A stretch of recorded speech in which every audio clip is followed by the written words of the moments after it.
I'm sick and tired of the riots and the violence that have gone on for the better part of the last 5 months. We're now heading toward the 6th month of this nonsense. And I always thought that much of this was based around the idea that we had an election coming up and that some of the political elites who made the decisions to tie the hands of police and say, you can't do anything about this, just let them burn, let them loot, let them assault. And then when the election was over, a lot of it would go away. Now, so far, I know the election's only a couple of days in the past, so far it has not gone away. And the demands for defunding the police or somehow reining in law enforcement, eliminating prisons, eliminating the rule of law, that hasn't happened yet, and let's hope that it doesn't.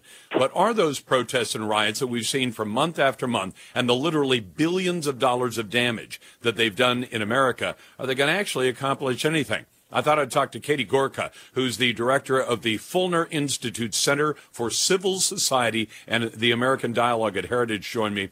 Katie, thank you so much for coming on. And in case people recognize your last name, yes, Sebastian is her lesser half. Katie, how are you? I'm great, Lars. How are you? I'm doing very well and give my best to Sebastian. I haven't seen him in person in a long time, but we chat by email every once in a while and text and all that. But really the question comes down to, are all these protests and riots going to accomplish anything at all? And are they truly going to put America on a path towards seeing our police department simply eliminated and the rule of law, pushed into the rearview mirror?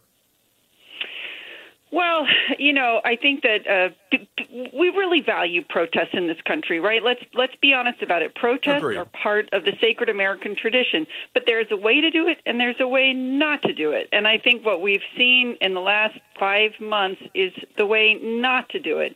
And I've argued that the protesters have really undermined their cause with the way they've gone about this. And, it's really starting to remind me of the French Revolution, when the revolution is going to start eating its own, and you already see that happening. I've seen some of it happening, too. In fact, in the community I live in, last night, some of these rioters showed up at the home of a city official who had just voted no to the idea of defunding another tens of millions of dollars from the police department. And now you're seeing groups like that are allied with Black Lives Matter saying, putting out press releases saying, hey, that's not us. Well, as far as I'm concerned, BLM and Antifa and the rioters all allied with each other, and they all got something from that, I think that very fraught kind of relationship that they had, and they knew it. They knew, and in fact, I saw people allied with BLM saying, well, we get more attention to the cause if we break something or burn something. And they would actually say it out loud. Having done that, it's awfully tough to then say, oh, hold on, the people breaking and burning stuff, that's not us. We still have a legitimate cause. Because I think an awful lot of Americans are sick to death of it like I am. Yeah, I know. I cannot believe the stories coming out of Portland. The fact that this poor city commissioner, my understanding is they've been there 4 nights in a row now, and breaking windows and causing damage. I guess last night was sort of the height of it, but it's pretty amazing and pretty scary. But when we look back at our history, even just the last half century, what we saw was the civil rights movement of the '60s was actually, the peaceful protests, I would argue, were really effective in elevating the issue of racial inequality, both as a news item, but I think more importantly in people's hearts. I think it really helped a lot of Americans to see the pain that Black people were suffering in this country. Unfortunately then, as now, when those protests turn violent, people turn against the protests.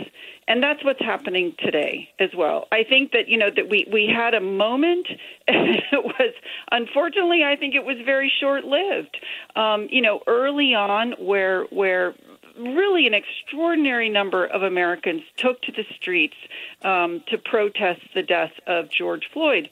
But as soon as it turned violent, I think that people started turning against it. And I think today, I think they've really, really undermined their cause. And, it doesn't help either the fact that what they're calling for is not to tweak our system, not to improve our good system, but to actually rip it down altogether and replace it with socialism. You know, the other thing that bothers me, and Katie, I think there's a really ugly irony in what BLM is pushing now.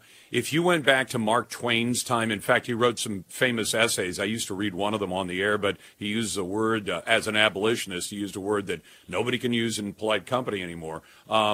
And what would happen is a mob would be angry about something that had happened, say a crime, usually a crime of murder, a crime of some, like rape. And they would say, get that guy, and let's put a rope around his neck, and let's kill him. And we'll call that justice. And oftentimes it was the wrong guy. It wasn't the person who'd done the crime at all.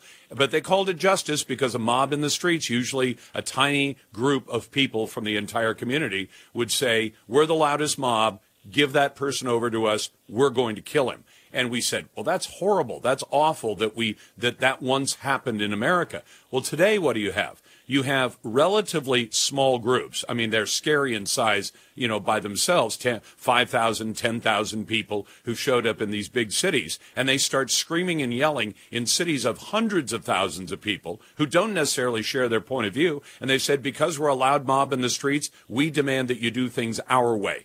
To me, and their way is demonstrably dangerous to the rest of the community. Get rid of all the cops, stop enforcing laws, let everybody out of prison, which is what they've asked for. And their cries that all cops are bastards and that cops should die, and spitting in the face of cops, or actually physically hurting cops, and in a few cases murdering people. This is what the mob has done. And apparently they don't see the irony that same kind of mob justice was no more right back in Twain's time than it is today. Well, I think what's interesting is a story that we heard in Washington this morning. I don't know if this has gone national yet or not, but there's a woman who was defending her seat down in Southern Virginia named Abigail Spanberger. She narrowly held on to her seat. She's a Democrat. She narrowly held on to it, but apparently she railed against some of her colleagues in private and said, you all have got to stop talking about defunding the police because that nearly cost me my election. So I think it's really interesting that the Democrats themselves are waking up to the fact that this isn't flying with the American voter. People don't like this. It makes them panic, and rightly so. Well, and as you say, this is when the movement starts to eat its own. But isn't it interesting that she objected to defunding the police, not because it was bad for the community not to have people you can call on at 2 a.m. when you hear glass breaking somewhere in your house, but because it nearly cost her seat. And that was her big concern. Not the fact that it might actually put lives at risk in the community. No, I almost lost my place in government. Now, that seems like a bad idea to object to something. Yeah, no, there you go. I think there's also a really interesting point that's been made by Shelby Steele. He's got a new film out called What Killed Michael Brown, where he goes back and looks at that particular incident. And the point that he makes is it's really a mistake to portray all these incidents as similar and racially driven, which he proves the Michael Brown case wasn't. And he says something very beautiful at the end. He says, when you attribute everything to racism, the man becomes invisible. You don't see what really ails him. And I think that's a lot of what we're doing right now. I think that you know, these too many of these incidents are being exploited by the race baiters, the people who profit from the grievance industry, right? Al Sharpton. I mean, there's so many that we can name. And I think it's not helpful to the people who the protesters claim they're trying to help. No, it certainly isn't. And defunding the police, I can tell you where it's going to have a bad effect first and most is likely in America's poorest communities, which also include America's predominantly black communities. Katie Gorka, who is with the Feulner Institute for Civil Society at Heritage. Katie, thanks so much.